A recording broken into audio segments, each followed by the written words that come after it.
What's going on, family? I'm Scrapbook Boxing, the Museum of the Forgotten Fisticuffs series. We'll continue this conversation with you concerning the complete history of boxing. In my last conversation with you, I mistakenly told you Peter Jackson went 61 rounds with James Jeffries. I should have told you he went 61 rounds with gentleman Jim Corbin. These two men would lace it up on the night of May 21st, 1898. Corbin earning $8,500 and Jackson earning $1,500. Now, Corbin didn't have any hardware credentials coming into that contest. Peter Jackson did. Jackson was the Australian heavyweight champion and the colored heavyweight champion. He would win the colored heavyweight championship title when he took on Old Chocolate, George Godfrey. He knocked out Old Chocolate George Godfrey in 19 rounds. And that's what would make him the colored heavyweight champion. So he brought in two hardware credentials into this contest. But yet, Corbin had earned more money than he did. The problem that Jackson had made, that he had, I should say, was John O'Sullivan. He drew the color line. And there was no way in the world, if Peter Jackson would defeat Corbin, that he would even get a shot at John O'Sullivan. It wouldn't look good for John O'Sullivan or the establishment if after Peter Jackson would defeat Corbin, who at that time was considered the poster child, and then he would challenge for the second time John O'Sullivan, and Sullivan would refuse him. It wouldn't look good for Corbin. It wouldn't look good for Jeffries. It wouldn't look good for John O'Sullivan. It wouldn't look good for the establishment. It wouldn't look good for Boston. So they made it so that it was no way in the world that Peter Jackson was going to defeat Corbin unless he knocked him out.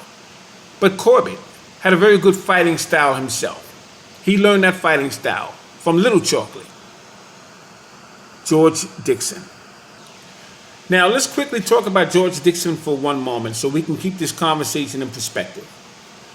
George Dixon's nickname was Little Chocolate. He was born July 29, 1870 in Halifax, Nova Scotia.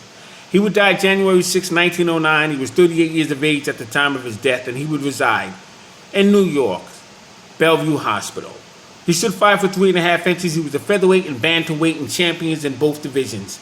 He had a 66-inch reach, and he defeated Tommy Spider Kelly, May 10, 1888. Let's talk about Tommy Spider Kelly for one moment. Now, Tommy Spider Kelly was born September 6, 1867. He would die January 4th, 1927 in New York. He stood 5 foot 4 inches. He was a bantamweight. He had a total bout career of 51 bouts, 37 wins. He was stopped 17 times, stopping opponents 17 times. He had 7 losses, and he had 6 draws. He was the first New York-born champion since the Marquess of Queensberry rules was adopted. He won the World Bantamweight as claimant 1887. He would lose to George Dixon. He would take on Michael Chapman Moran 4 separate occasions between 1888 and 1892. Kelly would lose his crown to Billy Plimer in 10 rounds in Corning Island in New York. He was in the ring with fighters such as Kid Gleason, Casper Leone, Fred Mayo, and he would retire in 1901. Very good fighter was Tommy Spider Kelly.